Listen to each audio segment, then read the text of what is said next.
Agora deixa eu te fazer uma pergunta. Você aí de casa já usou um orelhão? É um orelhão. Sabia que mesmo raro eles ainda existem?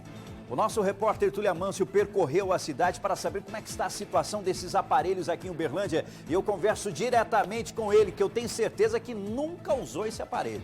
Ele não é desse tempo. Não é verdade, meu amigo Túlio? Bom dia para você. Oi, Rafa, bom dia pra você, bom dia aos amigos do Balanço Geral. Eu já usei orelhão sim, mas eu sou do tempo do cartão telefônico. O que ainda existe, ele funciona dessa forma, viu? Mas você, Rafa, com certeza é da época da ficha, fala a verdade. Botava fichinha lá pra fazer uma ligação. Muitos que estão acompanhando o Balanço Geral se lembram disso. Pois é, Rafa, todo mundo tem celular hoje, então o orelhão foi deixando de ser usado com o passar do tempo.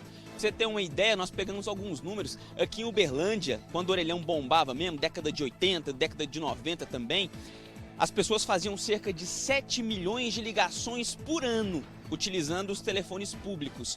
No ano passado, sabe quantas ligações foram?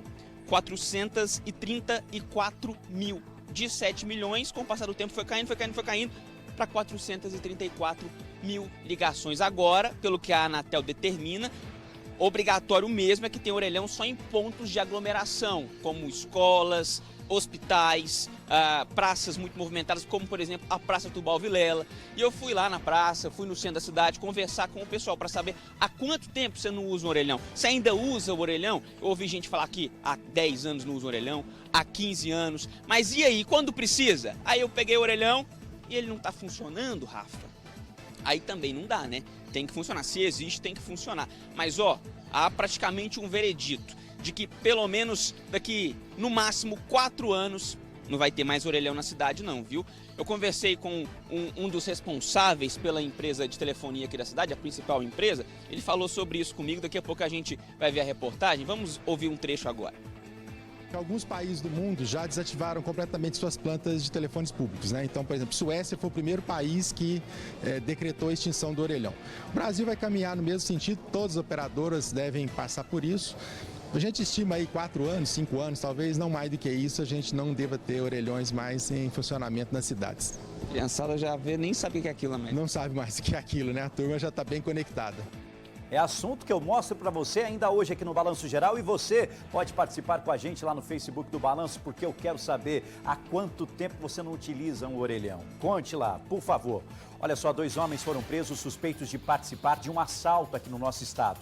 Eles usaram uma réplica de pistola e uma submetralhadora para ameaçar as vítimas. Foi uma denúncia anônima que levou a polícia até a casa onde as armas estavam escondidas. O repórter Elcio Fonseca tem os detalhes ao vivo no nosso Balanço Geral e participa com a gente. Bom dia, Elcio.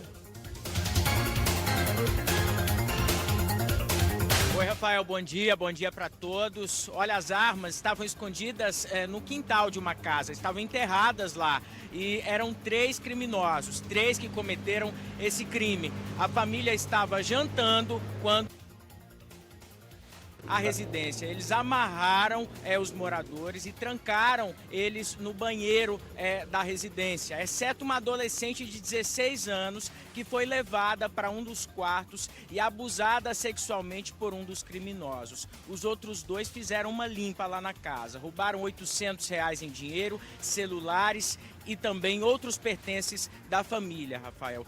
2 desses 3 criminosos foram presos, mas justamente o que violentou sexualmente a adolescente, ele continua foragido. Daqui a pouco tem a reportagem completa desse caso que aconteceu aqui no estado, Rafael. Que absurda essa história, hein? Que absurda essa história. Matéria completa para você. Já aqui no nosso programa você fica à vontade para comentar. Quase 2 toneladas de maconha foram apreendidas no fundo falso de uma carroceria de um caminhão especializado em transporte de bois. Eu vou conversar sobre esse assunto com o nosso colega Kelson Venâncio, porque esse caso aconteceu bem na BR-262 aqui na nossa região, né, Kelson? Bom dia para você. É isso mesmo, Rafael. Bom dia para você também. Bom dia aos nossos queridos amigos do Balanço. A 262 que a gente vive falando sobre acidentes, desta vez criminalidade também rondando por esta rodovia. Mas graças a Deus o bom trabalho da Polícia Rodoviária Federal impediu que essa droga chegasse ao destino. De acordo com a Polícia Rodoviária Federal, a droga veio do Mato Grosso e o destino era Juiz de Fora, na Zona da Mata, mas os policiais conseguiram interceptá-la e prender o motorista desse caminhão que carregava gado. Agora, sabe como que os policiais conseguiram descobrir essa droga que estava num fundo falso do veículo? Foi descoberta através de fiscalização, porque o veículo não apresentava, aparentemente, condições suficientes e que estejam dentro da legalidade para trafegar. Então, os policiais deram a ordem de parada por causa das condições do veículo e aí depois eles fiscalizando, dando uma observada como todo bom policial rodoviário faz, conseguiram descobrir. Agora, era tanta droga que não cabia lá na sede da polícia, foi preciso usar espaços aí até improvisados para colocar essas drogas, 2 toneladas. A gente vai ouvir a entrevista aí do policial. Está faltando um dos pneus na tração, tem um pneu estourado, um para-barro quebrado, isso chamou a atenção do veículo. Ele demonstrou um nervosismo muito grande, com informações desencontradas, o motivo da viagem. Aí nós resolvemos fazer uma revista mais minuciosa no veículo. Faltou até veículo para a polícia carregar tanta droga, viu? Daqui a pouco, novos detalhes em relação a esse caso. Gente, um carro foi furtado no bairro Jardim Brasil. O veículo era usado pela vítima para ir ao trabalho. O repórter Tarsis Duarte também está comigo ao vivo e tem as informações sobre esse caso. Tarsis, boa tarde. Boa tarde, Rafa. Boa tarde aos amigos do Balanço. Olha, esse rapaz que trabalha como pintor estacionou o carro dele bem na porta de casa. Como ele mora aos fundos de uma residência, não tem garagem, por isso todos os dias ele deixava o carro ali na porta de casa, ia dormir tranquilo. Nunca tinha acontecido nada, até que dessa vez aconteceu. Ele foi furtado. E o carro tá fazendo falta, viu? Olha só o que ele disse, daqui a pouco a gente vê a reportagem completa. Fiquei chocado, cara. Eu cheguei aqui de manhã para ir pro serviço e eu olhei assim, eu digo, ué, cadê meu carro, senhor? Só fiquei só com a chave, levaram meus documentos, também que tava dentro do carro, minha identidade e o documento do carro. Ninguém nunca triscou a mão, nunca mexeu. E os vizinhos daqui, no caso, eu nunca soube, né? Só que os vizinhos daqui eles já foram roubados. Já foram roubados eles e... O dali também, ele falou pra mim que foi roubado dali também, só que, sei lá, cara, é um desespero que o cara fica, né? Difícil para esse trabalhador. Matéria completa já para você aqui no nosso Balanço. Agora vamos falar sobre saúde, vamos falar sobre o coronavírus, está todo mundo falando sobre isso, assustado. Bom, deixa eu explicar para vocês. 4 novos casos suspeitos de coronavírus estão sendo investigados aqui em Uberlândia. São mais 4 novos casos. O repórter Túlio Amanso tem as informações, o nosso jornalista que vem acompanhando de perto essa situação, né, Túlio? É isso mesmo, Rafa. A Secretaria de Estado de Saúde soltou mais um boletim sobre o coronavírus, o novo coronavírus, a doença Covid-19. Com esses novos casos suspeitos, esses 4 novos, Uberlândia tem atualmente 21 casos em investigação, nenhum confirmado, 3 casos já descartados. Essas 21 pessoas estão nas casas delas, sendo assistidas pela equipe médica da forma necessária, de acordo com o protocolo do Ministério da Saúde.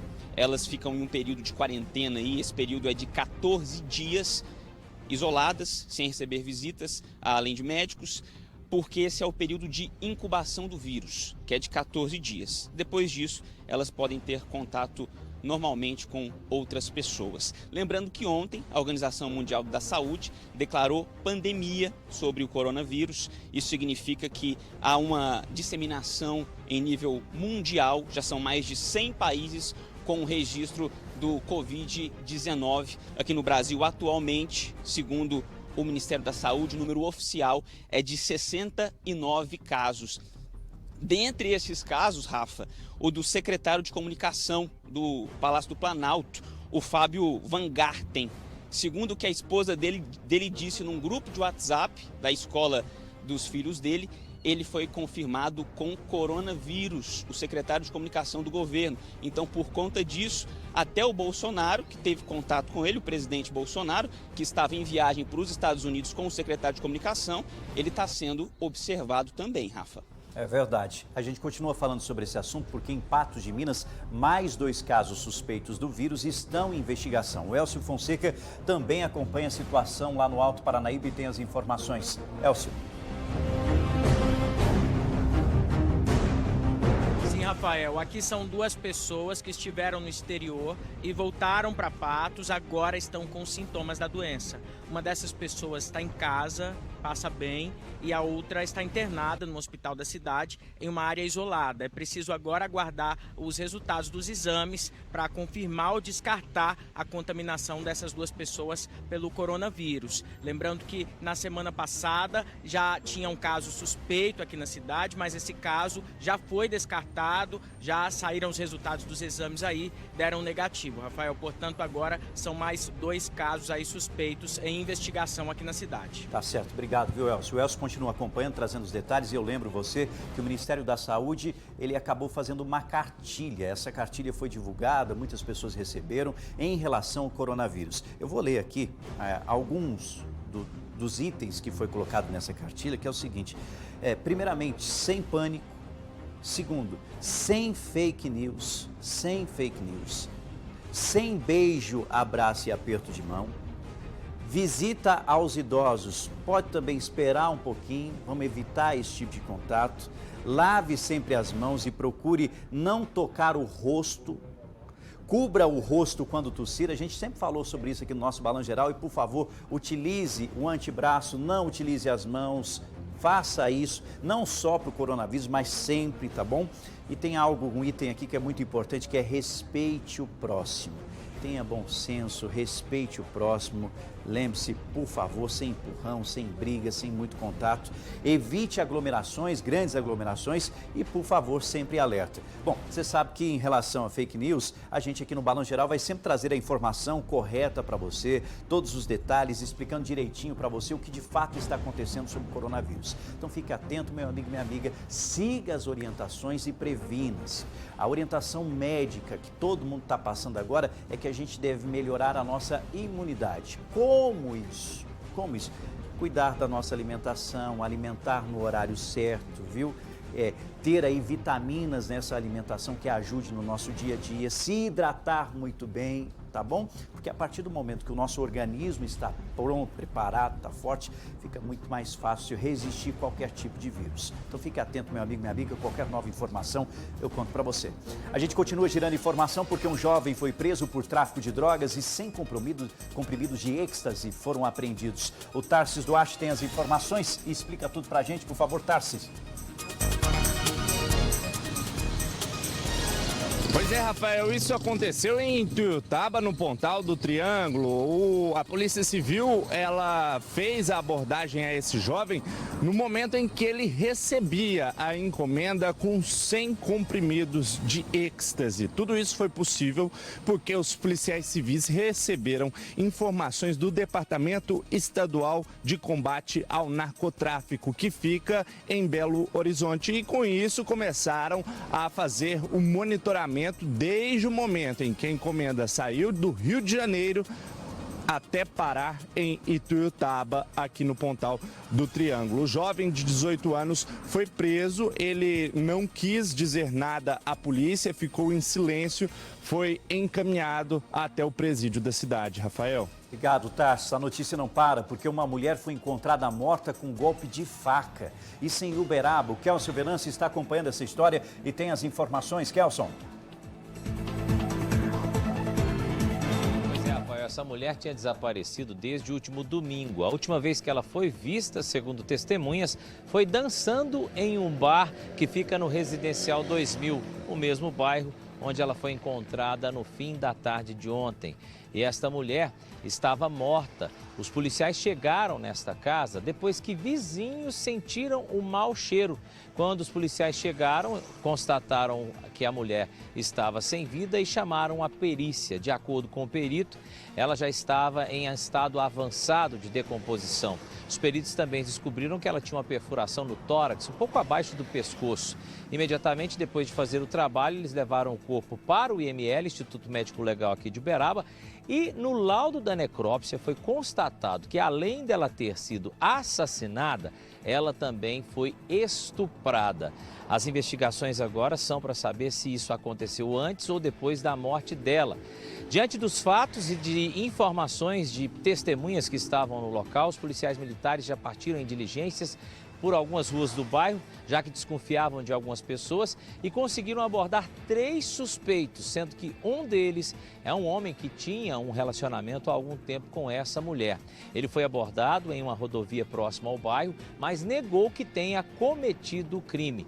O caso agora está com a Delegacia de Homicídios. Hoje nós tentamos conversar com o delegado, mas ele disse que não ia gravar entrevista porque ainda tudo está no início e, para não atrapalhar as investigações, ele preferiu gravar essas entrevistas mais para frente, quando algo concreto já for identificado pela Polícia Civil.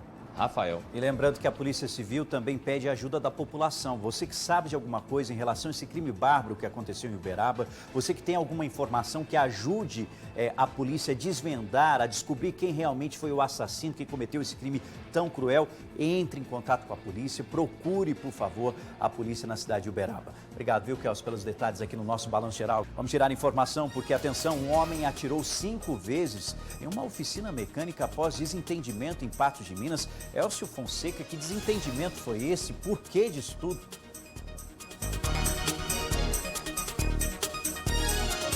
Rafael, foi por causa do conserto dos 2 carros desse homem. Ele deixou os 2 veículos para arrumar nessa oficina, que fica no bairro Boa Vista, aqui em Patos.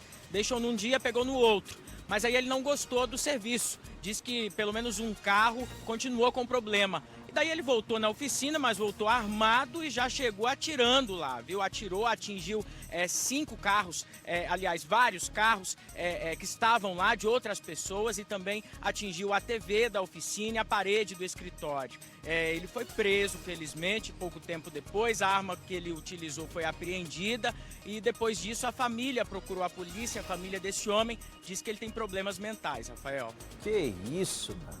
Que isso? Tudo porque não gostou do serviço que foi feito, chegou lá com arma e tudo e dá-lhe tiro, pipoco pra tudo. O que é isso? Não é assim que se resolve as coisas não, né? Jamais. Obrigado, Elcio, pelos detalhes aqui no Balanço. A polícia localizou um carro usado em um furto na cidade de Passos. Bom, eu vou chamar meu amigo Túlio Amanso, mas antes de eu conversar com o Túlio, eu quero que você preste atenção nas imagens de câmeras de segurança que flagraram esse crime. Preste atenção, olha o que faz esse criminoso. Ele entra com esse veículo que foi recuperado pela polícia, abre o porta-malas, olha só, a correria desse criminoso. Olha só o que ele faz, para você que acompanha o nosso Balão Geral. Você que está ligado aqui na nossa programação, olha lá, opa! Oh, caiu. Olha quanta roupa, quanto material que ele pega. Meu amigo Túlio Amanso, que lambança fez esse cidadão, hein, Túlio? Pois é, você viu que ele agiu bem rápido, né? Na pressa, com medo de ser encontrado. O veículo foi achado, o veículo usado no crime. Ele foi encontrado no bairro Nova Califórnia, numa rua mais afastada. Ele estava com o vidro traseiro quebrado, esse Gol branco. O carro foi apreendido, o dono foi informado que o carro foi encontrado. Esse carro que foi roubado para ser usado num furto.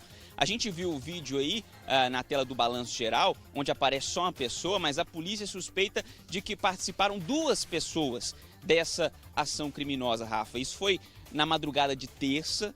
Essa loja fica na Avenida Poços de Caldas.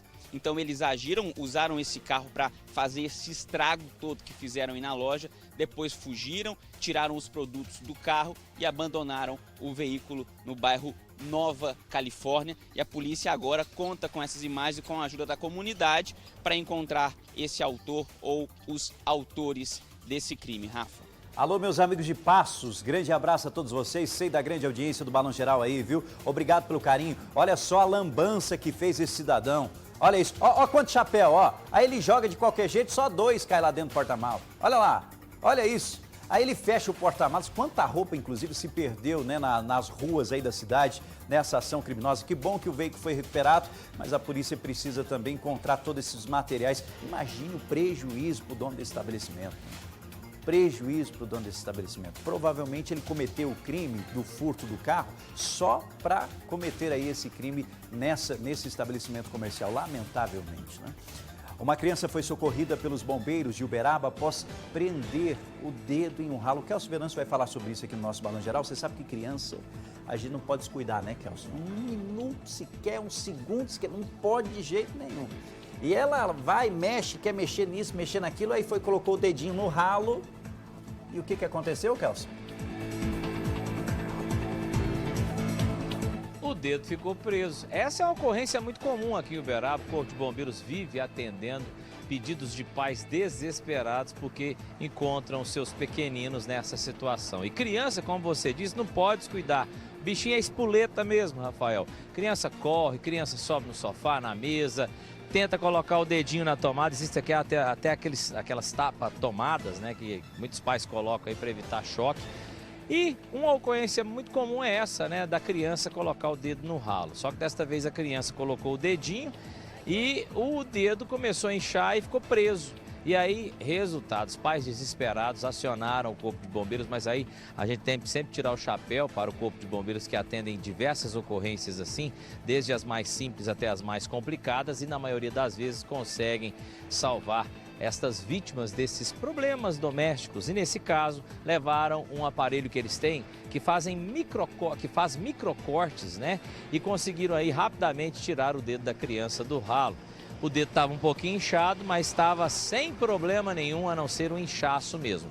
Mas serve de exemplo, o Corpo de Bombeiros pediu para a gente falar para você, amigo do Balanço, que nessas horas, quando acontecer isso com o seu filho, o mais rápido possível você deve pedir a ajuda do Corpo de Bombeiros, porque o tempo vai realmente ser um diferencial muito grande, porque se o dedo incha e começa a faltar circulação sanguínea no dedinho da criança, aí você já sabe que pode ter problemas muito mais sérios, inclusive o risco de fazer uma amputação.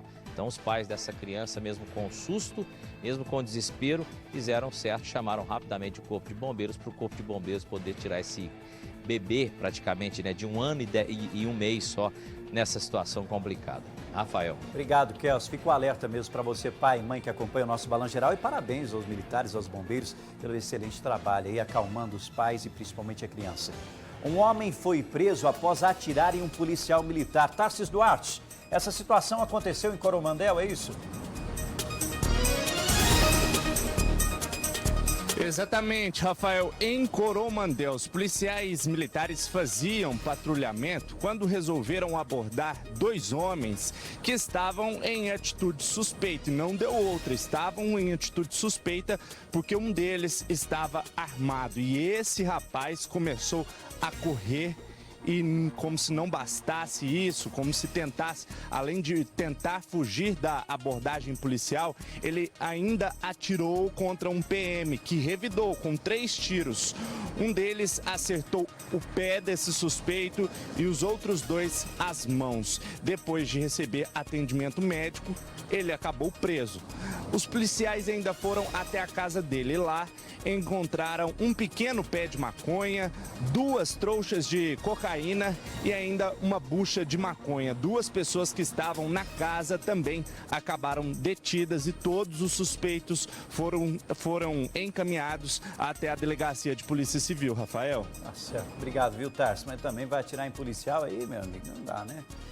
Um gato foi resgatado de um bueiro em Uberaba. Kelson Venâncio volta a participar com a gente, tem os detalhes. O Kelson Venâncio falou agora há pouco de uma criança que ficou com o dedinho preso no ralo e agora traz mais uma história curiosa. Um gato que foi resgatado pelos bombeiros e deu um trabalhão, né, esse gatinho, né, Kelson?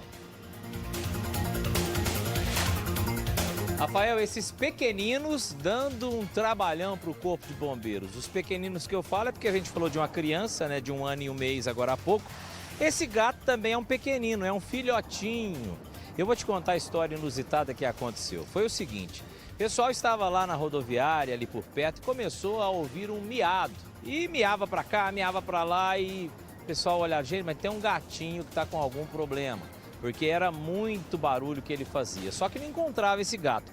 E aí as pessoas começaram a seguir o barulho e conseguiram identificar o local onde esse gato estava. Ele estava dentro do bueiro e olha, um bueiro que realmente foi complicado dos bombeiros entrarem. Os militares foram chamados por essas pessoas e quando esses bombeiros chegaram lá, eles viram que o diâmetro, né, da tubulação era muito pequena para que um militar pudesse entrar para resgatar o gato. E o gato já estava bem afastado.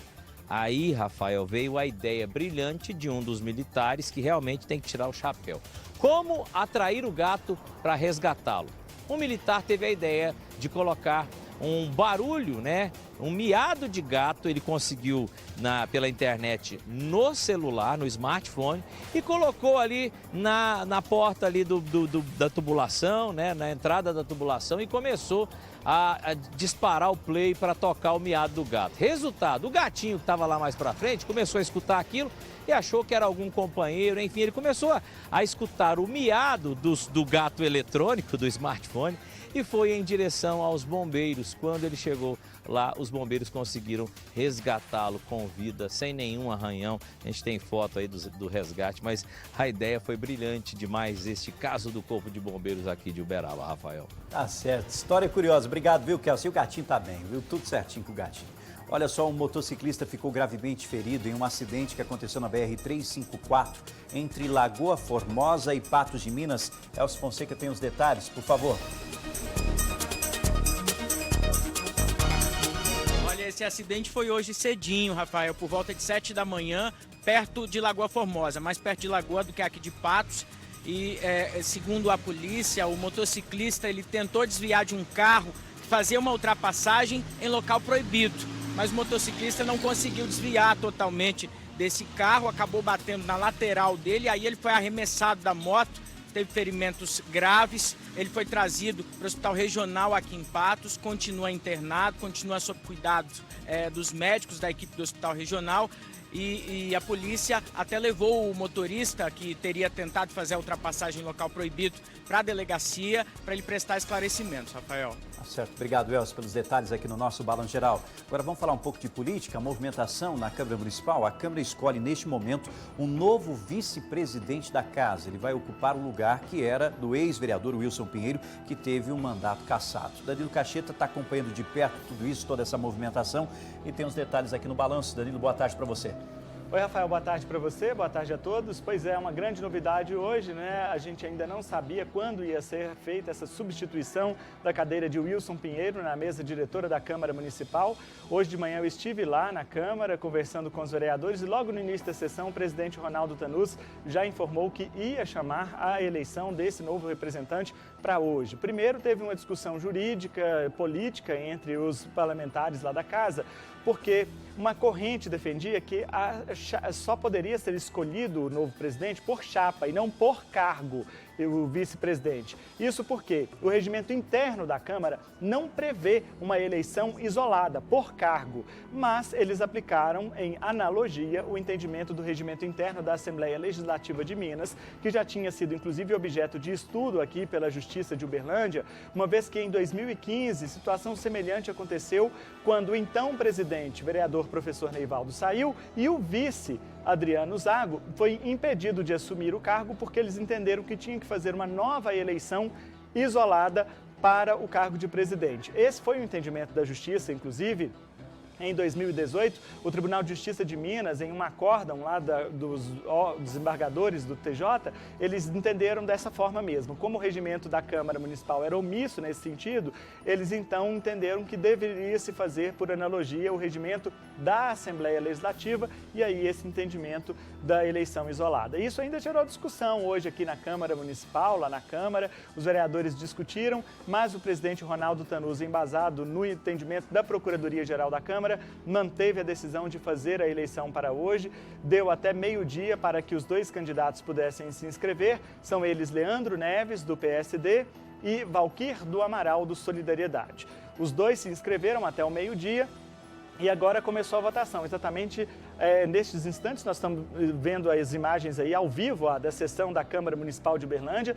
Os vereadores estão votando um a um, eles são chamados pelo microfone, recebem a cédula, como a gente está vendo aí a vereadora Lisa Prado fazer, depois ela vai ali atrás, assinala o voto dela na cédula, dobra e coloca nessa urna que foi ali improvisada ao lado do presidente Ronaldo Tanus. Quando todos os vereadores terminarem de fazer a votação, aí vai fazer a abertura da urna e a contagem das cédulas. O que tiver a maioria simples dos votos é eleito o novo segundo vice-presidente da mesa diretora, cargo que está vago desde ontem, quando teve aquela decisão pela cassação do vereador Wilson Pinheiro, ele que ocupava essa função, portanto. Rafael, hoje lá na Câmara também, os vereadores discutiram sobre 3 projetos de lei que chegaram repentinamente para serem discutidos lá. São propostas enviadas pelo Executivo, pelo prefeito municipal, e todos os 3 projetos, já foram aprovados em primeira e segunda discussão.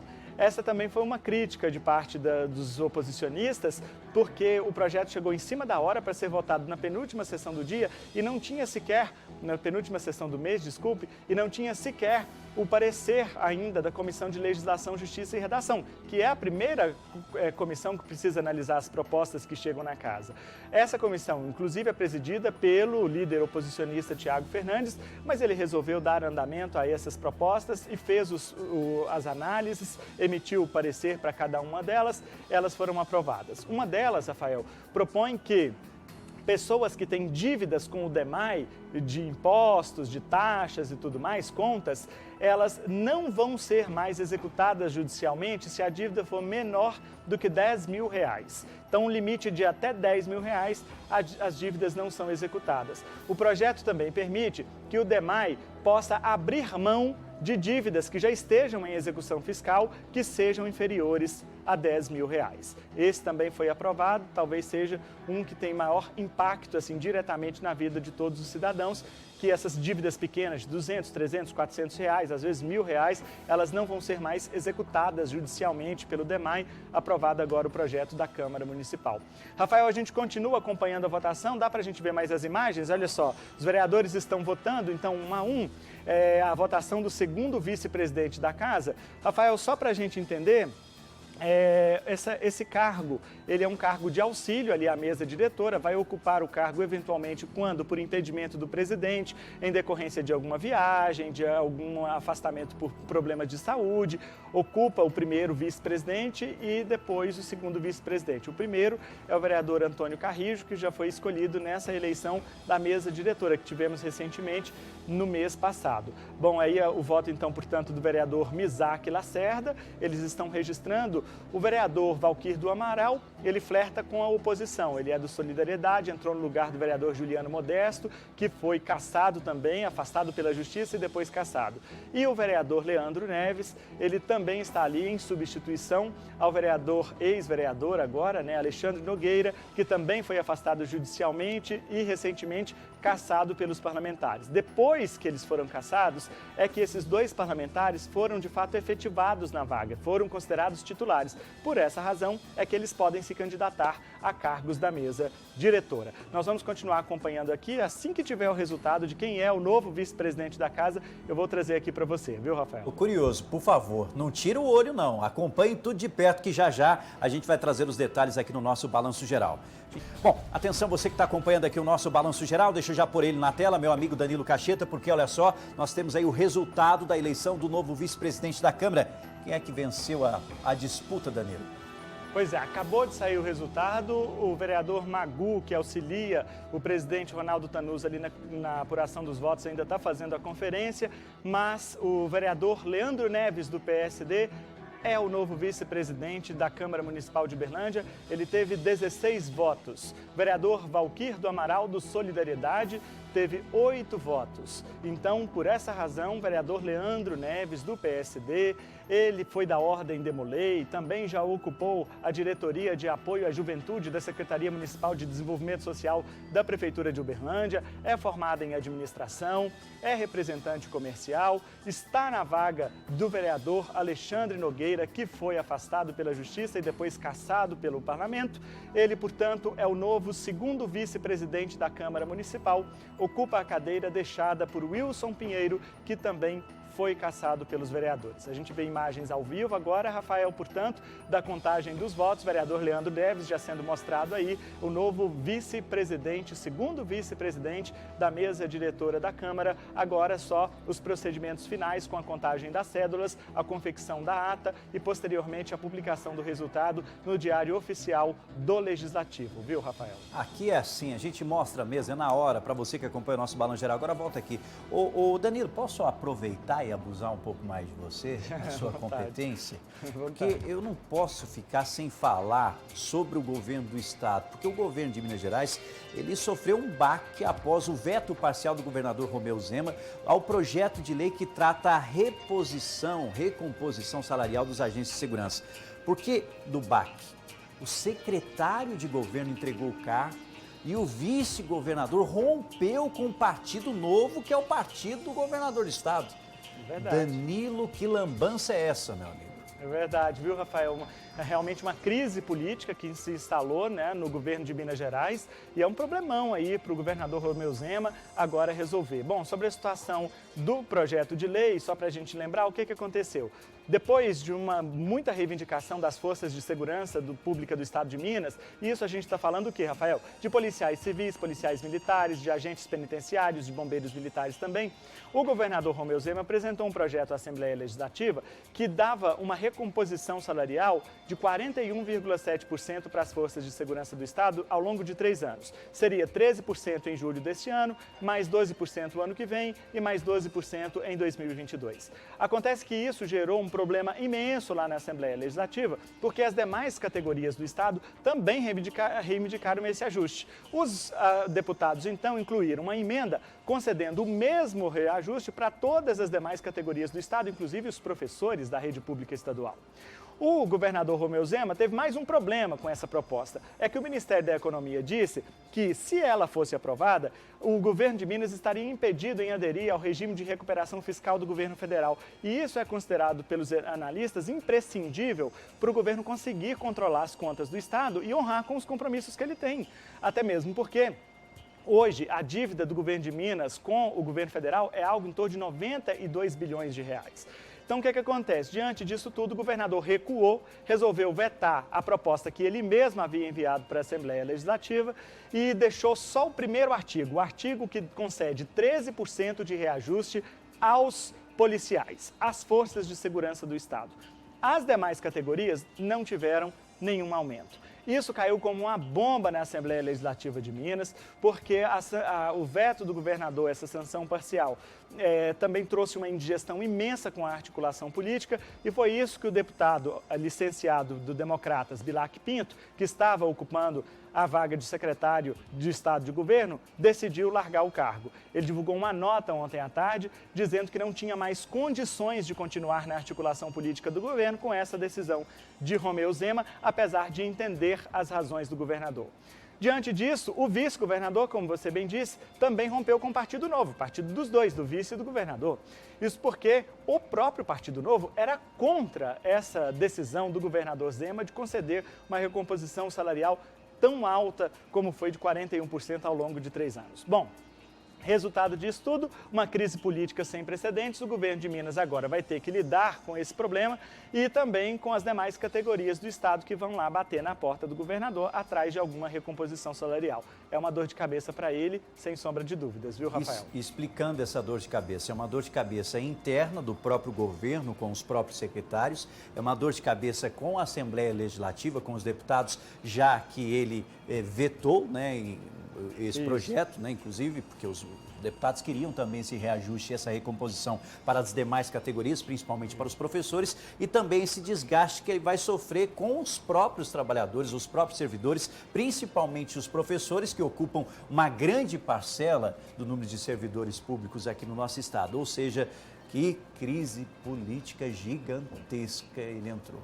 Gigantesca mesmo, e claro que a gente vai acompanhando isso tudo de perto. Posso aproveitar, lembrar que não se esqueça, domingo, gente, tem Política Cruzada e você fez uma viagem para Brasília, Danilo, foi isso? É verdade, Rafael, eu estive em Brasília conversando com o hoje senador da República, né, Fernando Collor de Mello, Ele que foi presidente da República e que dia 15 de março agora, no próximo domingo, completa 30 anos da posse dele na presidência da República e a gente falou de muitos assuntos interessantes. Olha só, vou mostrar um trechinho para você que acompanha o nosso Balanço Geral dessa conversa exclusiva do nosso repórter Danilo Cacheta com o Fernando Collor. Olha só.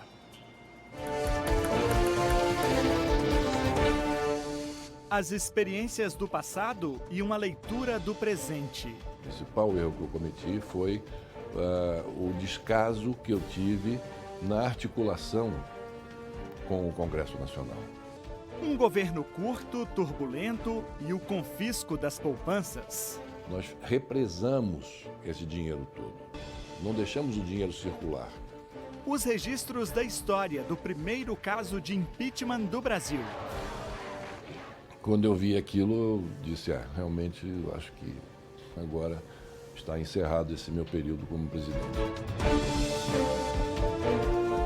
Domingo, 15 de março, 30 anos após a posse de Fernando Collor de Mello na presidência da República, uma entrevista exclusiva. É às 10 da manhã.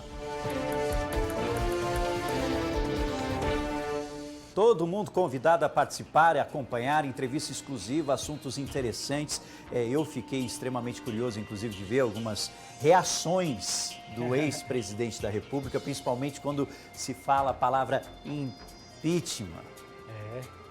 Vale a pena acompanhar. Obrigado, viu, Danilo? Boa tarde para você. Viu? Obrigado. Domingo, hein, gente? 10 da manhã. Olha só, 2 pessoas foram presas com drogas e dinheiro, isso na cidade de Uberaba. Kelson Venâncio volta a participar com a gente. Por favor, Kelson.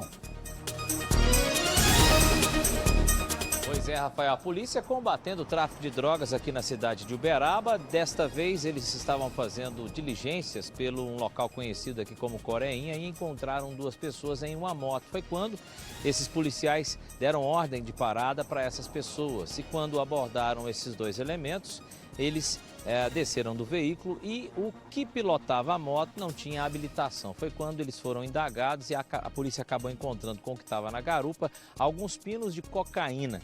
Depois desta abordagem, eles fizeram mais diligências, de acordo com as informações que conseguiram dessas 2 pessoas, e acabaram chegando no outro local e apreenderam a grande quantidade de drogas. A lista é grande, Rafael, mas tem barras de maconha, tem 21 buchas grandes de maconha, 11 buchas pequenas de maconha, saquinhos com cocaína, pinos de cocaína, rolo de papel filme, balança, facas, R$262 em dinheiros e alguns outros sacos grandes que seriam usados talvez aí para a produção da droga. Os 2 foram levados para a delegacia e o material também foi apreendido. Bom trabalho aí da Polícia Militar aqui de Uberaba. Rafael. Obrigado, Kelson, pelos detalhes aqui no Balanço Geral. Agora deixa eu voltar a conversar com meu amigo Elcio Fonseca, porque aqui em Uberlândia a gente mostrou agora há pouco uma situação que aconteceu, infelizmente, depois que criminosos invadiram uma residência, mãe e filho foram amarrados dentro de um banheiro durante esse assalto. E uma situação parecida aconteceu com um idoso aí de Patos de Minas, que foi assaltado e amarraram esse idoso depois que invadiram a casa dele, né, Elcio? Verdade, Rafael. Esse caso foi no bairro Cristo Redentor, aqui em Patos, durante a madrugada. O idoso de 73 anos, ele acordou e viu que a janela do quarto estava aberta. Ele tinha fechado, acordou, viu a janela aberta, mas assim que ele se levantou da cama para entender o que estava acontecendo, ele já foi rendido por um criminoso. Ele disse que tinham mais 2 lá já dentro da casa, eram 3, portanto, ao todo. Eles amarraram esse idoso, taparam o rosto dele e deixaram ele trancado no quarto. Daí fizeram uma limpa lá, roubaram R$400 em dinheiro, um celular, um cordão e um crucifixo de ouro desse idoso. Em seguida, esses criminosos infelizmente fugiram e ainda não foram identificados, Rafael.